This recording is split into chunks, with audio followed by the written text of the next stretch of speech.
buenas noches. Un saludo a Cecilia en Santa Cruz y un saludo a todos los televidentes del Que No Me Pierda. Un saludo, don Antonio. El país está atento para conocer de la voz, la palabra del vicepresidente del Tribunal Supremo Electoral de por qué se dieron las cosas como se dieron, cuáles son los argumentos y toda esta explicación que, bueno, fue muy clara, muy sintética en una conferencia de prensa. Cecilia, los saludamos a don Antonio Costas. Claro que sí, don Antonio, buenas noches. Yo quiero agradecerle primero por estar con nosotros el día de hoy. Es importante escuchar su palabra. Usted y la vocal Sandoval no votaron a favor de la habilitación del binomio oficialista, es decir, votaron en contra de que esto ocurra así. Y queremos preguntarle sus motivos. Por eso creemos que su palabra es importante para el país esta noche. ¿Votaron en contra o no votaron? Buenas noches. Buenas noches, Cecilia, nuevamente un placer. En realidad, el voto es de disidente, pero de abstención. ¿Por qué de abstención? Porque nosotros tenemos en este momento dos normativas constitucionales que están contrapuestas. Hay una colisión normativa que no permite a nosotros, que somos los que vamos a llevar adelante este proceso, el optar y tomar una decisión adecuada, porque ambas tienen el mismo rango y fuerza de cumplimiento. Primero es el referéndum del 21 de febrero del 2016, cuyo cumplimiento es obligatorio y además es vinculante. Y también está la sentencia constitucional 084/2017, que también es de cumplimiento obligatorio y es vinculante. Entonces, el voto que yo he manifestado es un voto disidente por abstención. Yo no puedo decidir por ninguna de las dos normativas sin transgredir la otra. Y ese es un tema de fondo. Inclusive, cuando hice y he sustanciado mi disidencia, hago una secuencia de todo lo que ha significado el trayecto en este componente que se refiere particularmente al artículo 168 y todo el procedimiento que se ha venido siguiendo durante estos prácticamente 12 años, en los cuales las autoridades que en este momento ejercen la presidencia y la vicepresidencia han ido desarrollando los diferentes procesos. Nace el año 2005 cuando se hace el primer proceso de elección. El año 2009 se hace una segunda interpretación y se fija como el primer mandato posterior a la Constitución, el del año 2009. Posteriormente se hace una interpretación a través del Tribunal Constitucional y finalmente se activa mediante los mecanismos que tiene la Constitución Política del Estado, un mecanismo de modificación parcial de la Constitución Política del Estado referido al artículo 168. ¿Y por qué digo parcial? Porque justamente pretendía modificar la periodicidad en las cuales las autoridades pueden postularse para ser reelegidos. Y ahí surge justamente como un cuarto proceso de consulta al Tribunal Constitucional la presentación de este recurso abstracto de inconstitucionalidad respecto a estos artículos que tienen que ver con la aplicación de la periodicidad y la reelección. Don Antonio, usted votó disidente por abstención, en este caso por convicción principalmente, más allá obviamente de todos los argumentos legales, los argumentos que usted ha expuesto para abstenerse en la votación hace algunas horas porque había mucha expectativa en el país. ¿Qué lo lleva en lo personal a tomar esta decisión?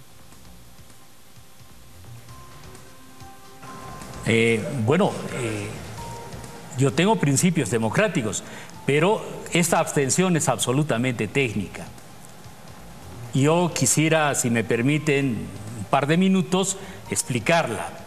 Si nosotros hacemos una evaluación de los requisitos necesarios para que los ciudadanos postulen a la presidencia y la vicepresidencia, existen requisitos que son formales, como la presentación, por ejemplo, de documentación que acredite el ser boliviano, el haber cumplido 30 años o tener más años, el haber hecho el servicio militar cuando son varones, el no tener sentencias ejecutoriadas.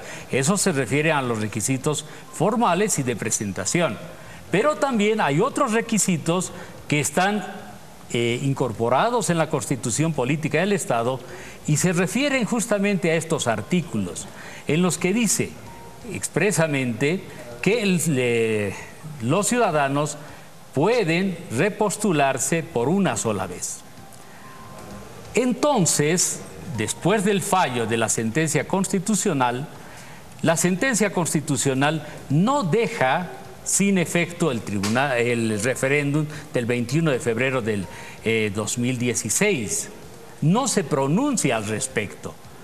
Y en la parte resolutiva dice, aplique de manera preferente en lo que corresponde al número de veces consecutivas la reelección. Y hace referencia al artículo 23 de la Convención del Pacto de Costa Rica, donde dice que los ciudadanos pueden presentarse, votar y ser elegidos en elecciones periódicas. Este artículo también tiene especificado los aspectos por los cuales se puede restringir la presentación para ser elegidos. Sin embargo, y ese es un tema técnico y también es lógico, nadie puede ser reelegido si alguna vez no fue elegido primero.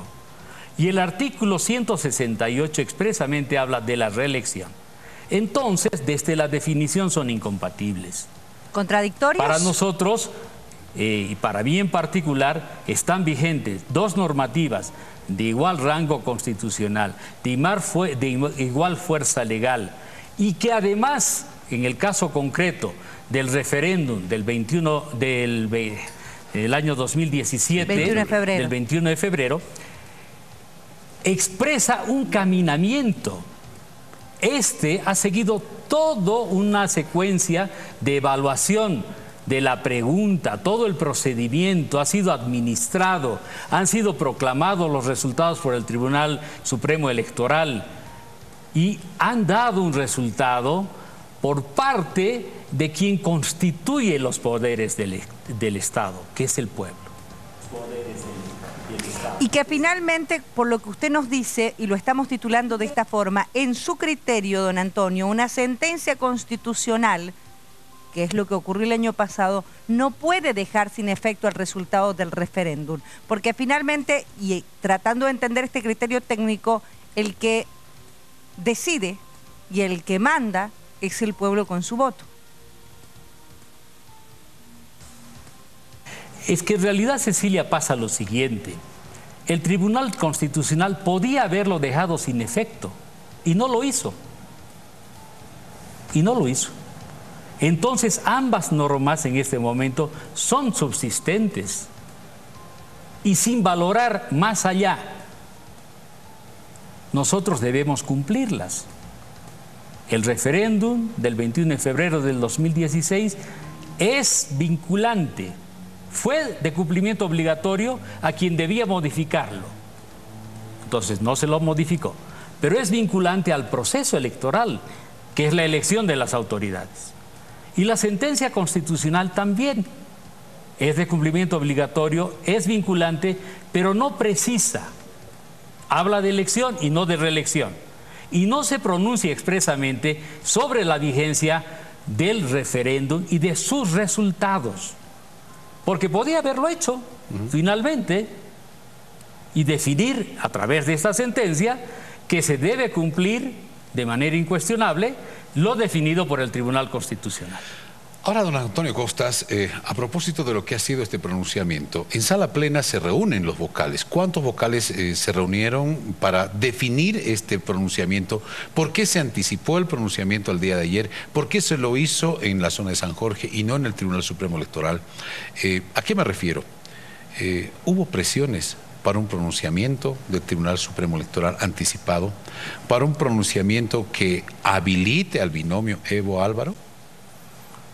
Bueno, a ver, para activar la evaluación y la revisión de la presentación de los binomios, no. Yo no conozco que hubieran existido presiones en particular. El contexto que se vive en el país, sí ejerce presión sobre quienes tenemos que tomar la decisión. Y así lo hemos indicado cuando hemos presentado esta demanda al defensor del pueblo para que se nos otorguen garantías a los componentes de la sala plena y nosotros podamos tomar las decisiones de manera adecuada y de manera más libre y de la forma más razonada. Ahora, ¿por qué no lo hicimos en la oficina normal? Bueno, estábamos con todo un contexto convulsionado al frente, pues. Y lo hemos hecho en una de las dependencias del tribunal. Entonces... ¿Por qué se anticiparon? No nos hemos anticipado, ha seguido más bien una secuencia. Se han recibido el día 28, el equipo técnico ha hecho la evaluación, ha hecho todo el seguimiento, ha comunicado a la sala plena que el informe estaba listo para su análisis y nosotros hemos procedido a hacer el análisis, a discutir la aplicación de la normativa para habilitar o inhabilitar y bueno, hemos concluido y por eso se ha hecho anoche el pronunciamiento. La vocal Sandoval hablaba de presiones de un lado, del otro, de todo lado para que haya un pronunciamiento, pero además... supuestamente presiones del Ejecutivo y del Legislativo. Bueno, han habido presiones externas, ¿verdad? Por declaraciones públicas. Yo entiendo que se refiere a eso también mi colega. Y así lo hemos indicado también de manera permanente, las intervenciones que hemos tenido. Se ha recurrido al defensor del pueblo también, alertando de esta situación, porque debía crearse un clima favorable para el tratamiento este. Entonces, no ha sido muy exitosa la gestión que se ha hecho, ¿no? Ahora, don Antonio Costas, ¿hace cuánto tiempo se viene trabajando en un pronunciamiento de esta naturaleza, en la habilitación de binomios, sabiendo que recién hubo una convocatoria, un proceso para las elecciones primarias?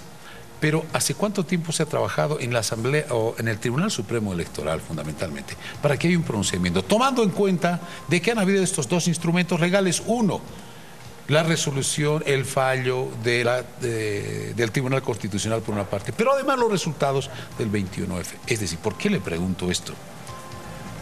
Porque ha habido el tiempo suficiente para que los vocales del Tribunal Supremo Electoral y quienes dejaron también en su momento el Tribunal Supremo Electoral analicen este tema, porque había un plazo para pronunciarse sobre la habilitación de los candidatos, que era el 8 de diciembre.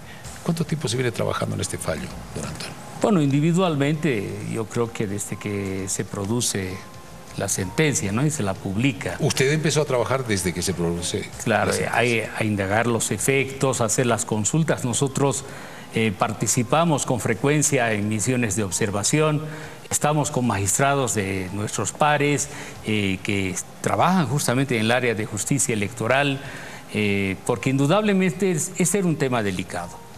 Sin embargo, el pronunciamiento nuestro no puede producirse en tanto no exista un proceso electoral. O sea, tenía que haber una elección primaria. Así es.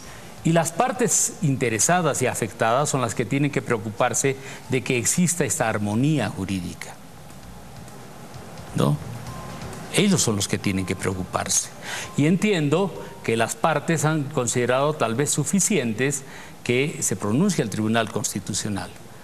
A mí me ha tocado ya el rol de lo que es la jurisprudencia y la jurisdicción electoral, de aplicar los mandatos y los requisitos que tiene la Constitución y las leyes y también los reglamentos para definir si un binomio está habilitado o no está habilitado. Y claro, del análisis y de toda la secuencia de evaluación para hacer esta calificación, yo he llegado a la conclusión de que no puedo aplicar una normativa que está contrapuesta a otra, porque tienen el mismo nivel. Entonces, ¿quién debe resolver este problema? ¿Quién ocasionó esta colisión normativa? No lo puede resolver pues el tribunal, porque el tribunal es una instancia básicamente administrativa de procesos. Entonces era la instancia que correspondía resuelva esto. Y aunque paradójicamente hemos recibido también pronunciamientos de autoridades del Tribunal Constitucional. ¿Quién debía resolver o quién tiene que resolver esto? ¿El Tribunal Constitucional, don Antonio? Porque ya lo resolvió. En mi concepto, sí. Pero ya lo resolvió, hay una sentencia constitucional que para usted es contradictoria también a lo que ocurrió con el referéndum. Entonces ahí va mi pregunta, porque usted hacía referencia hace instantes cuando yo le preguntaba en lo personal por qué fue su voto disidente. Y usted me decía, tengo principios democráticos. ¿Qué quiere decir o qué quiso decir con esto? ¿Qué quiere decir o qué quiso decir? Bueno, yo creo pues que se debe cumplir la Constitución y las leyes. Y debe existir la renovación y debe existir también la rotación. Se debe cumplir el fallo del 21 de febrero, en realidad el referéndum. No ha resuelto el problema, en mi concepto, el Tribunal Constitucional. ¿Por qué razón? Porque lo deja vigente. Y al dejarlo vigente, deja también vigente el artículo 168 que limita las veces que una persona puede repostularse. Y en los hechos, la sentencia constitucional, de manera abstracta, porque no lo está haciendo de manera directa, establece la reelección indefinida. Y entonces es el administrador quien en este momento debería tener más bien la normativa clara, quien tiene que resolver este problema. Y en derecho administrativo y en derecho electoral, nosotros no podemos aplicar una ampliación. Nosotros debemos aplicar lo que está establecido en la norma. Y si existe esa contradicción, es otra instancia la que resuelve. O la legislativa en su caso, o la constitucional en su caso. Don Antonio, en su criterio, el voto de la gente, el referéndum del 21 de febrero, ¿está por encima de la sentencia constitucional? No es relevante mi opinión en este caso porque ambas tienen el mismo efecto.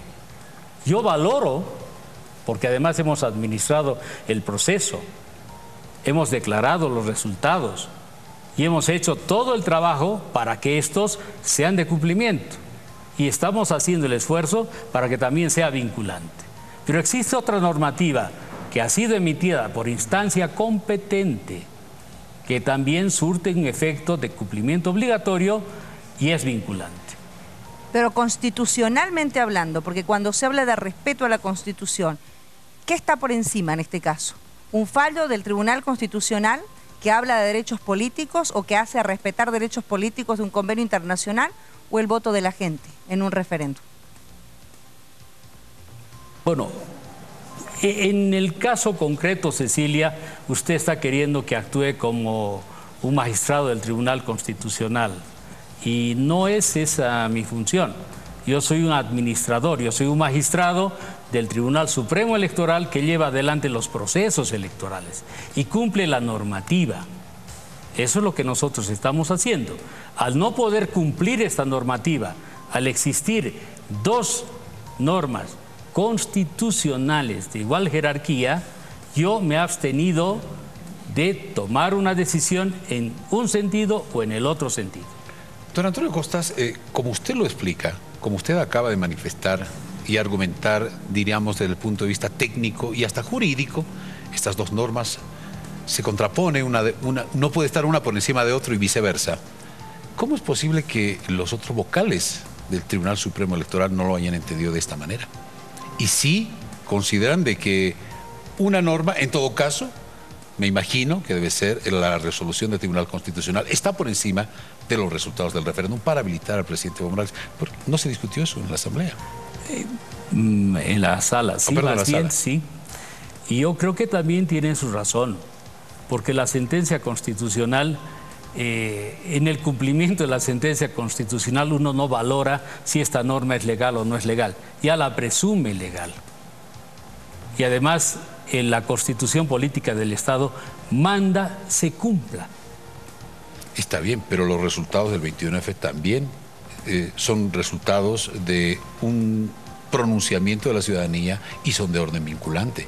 Sí, pero desde el punto estricto de cumplimiento, ellos también pueden, en su caso, considerar que esta sentencia constitucional debe ser cumplida. Eso es lo que han expresado en sala plena, es decir, seguramente la discusión era esa. Así es. Entonces, si usted se fija, Yo tampoco he optado decir se cumple el referéndum o se cumple la sentencia, porque en el ejercicio de la administración ya del proceso electoral, nosotros teníamos dos normas que están en colisión.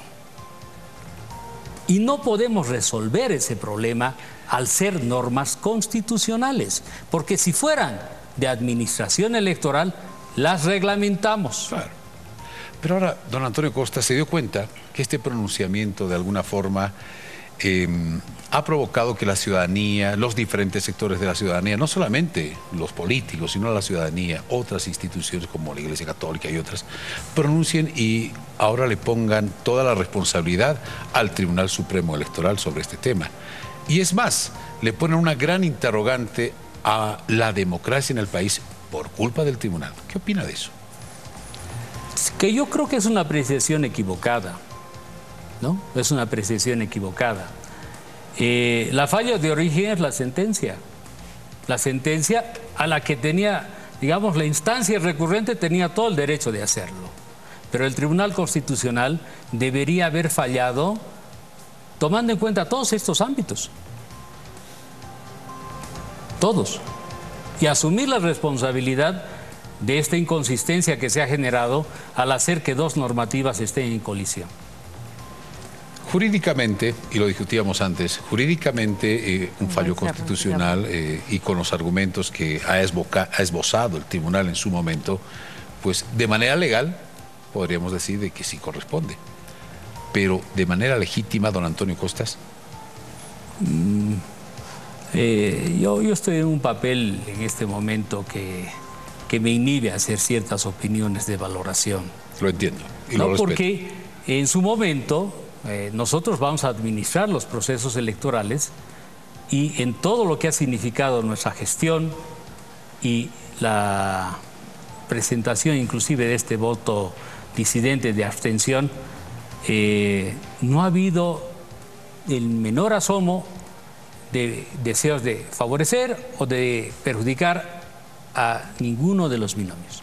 Ha habido un análisis más bien circunscrito a lo que ha sido el procedimiento, a lo que ha sido los procesos electorales, y en eso voy a persistir, porque cuando tengamos que hacer la administración de los diferentes procesos que nos toquen, tenemos que operar de manera tan objetiva como lo estamos haciendo hasta hoy. De mi parte, muchas gracias, don Antonio. Cecilia, por favor, si usted tiene algo más. A propósito, sí, hablaba de la administración de los procesos electorales. Las primarias en enero, don Antonio, y después las elecciones generales. Y usted decía, tenemos que administrar estos procesos electorales de forma objetiva. ¿Usted está consciente que en este momento la credibilidad del Tribunal Supremo Electoral está cuestionada por gran parte, o por parte, si se quiere, del país, por una parte del país? Sí, Cecilia, es así. Ahora será el trabajo nuestro el que exponga los resultados, y esto que es una percepción, ¿verdad? La confianza finalmente se genera con acciones, y esperemos que las acciones que pueda asumir el Tribunal Supremo Electoral, el órgano electoral en su conjunto, los tribunales electorales departamentales, estén a la altura de los retos que nos toca enfrentar, y también respondan a la confianza disminuida, sí, de la ciudadanía, porque finalmente hemos apostado por la democracia y estamos apostando por resolver nuestras diferencias por el ejercicio del voto. ¿Y usted cree que será posible esto, que será posible recuperar esta credibilidad hoy en la mira del Tribunal Supremo Electoral? No es la primera vez que nos pasa esto, Cecilia, y no es la primera vez que yo tengo que ver con estos procesos. Abrigo la esperanza que sí, vamos a pedir a Dios su ayuda y a la Virgen también de Cotoc, que el 8 es una fecha tan cercana a los creyentes como nosotros. Muchas gracias, don Antonio Costas, por haber estado con nosotros. Y queremos saludar también a nuestros compañeros de trabajo de Cochabamba, a Claudio, a Juan Manuel, que nos acompañan. El País ha visto esta entrevista. Era interesante e importante también escuchar su palabra, ¿no? A minutos, decimos ya a minutos, de que también se genere un paro en todo el territorio nacional, o por lo menos en la convocatoria es en todo el país, efectivamente, como consecuencia de esta resolución. Gracias, don Antonio. Buenas noches desde Santa Cruz. Gracias, Cecilia. Buenas noches. Buenas noches, don Antonio Costas, vicepresidente del Tribunal Supremo Electoral. Gracias por aceptar nuestra invitación y hablarle al país, como siempre. César, muchísimas gracias. Un placer haber estado en El Que No Me Pierda y un saludo a todos los televidentes.